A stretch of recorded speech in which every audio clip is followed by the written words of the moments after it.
Some people's definition of loving God is just very funny and very ridiculous. Most people, their definition of loving God is the ability to enjoy the things that God has given. A lot of people get this thing very wrong. So the parameter by which you measure people's love for God is the ability to enjoy gospel music.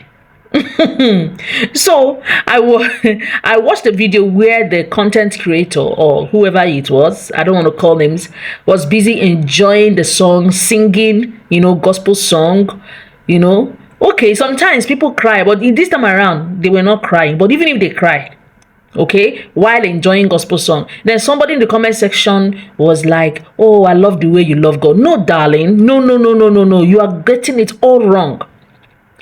The only difference between gospel song and and secular song, yes, anointing is part of it, you understand, but the lyrics, I want you to understand that enjoying what God has given you, like some of you that think that when you are thanking God for giving you a husband, for giving you money, for miracles, that means you love God. No, your proof of loving God is not enjoying the things that God gives. Love for God is a position of the heart.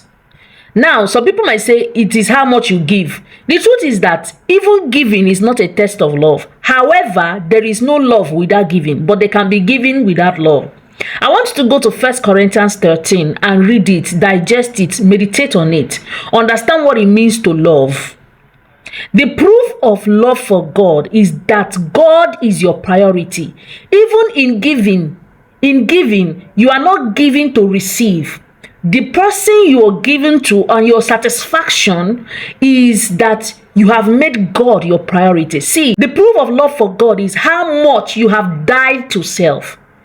In that 1 Corinthians 13, you will hear something like, love is not seeking your own, but seeking the good of others first. So to love God is to seek for God's satisfaction first. If you are the kind of person that satisfying God and not yourself is your priority, then that is love.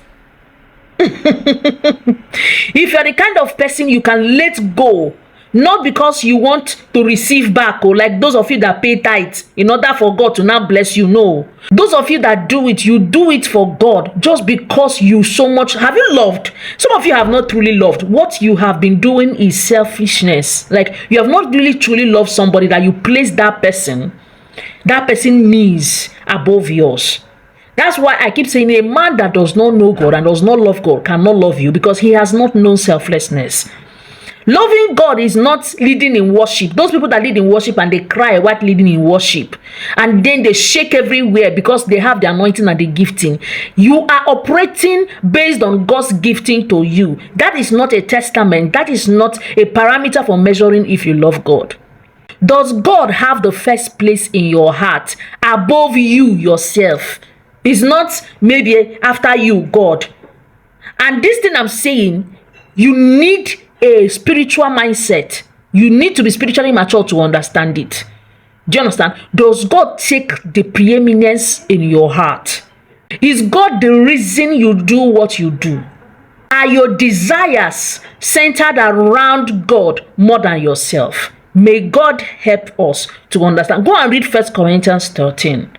Go and read 1 Corinthians 13. Then you know what it truly means to love God. It's not by singing. It's not by crying while singing. It's not by enjoying gospel music. No. None of those things. None of those things is a measure of God's love. Selah.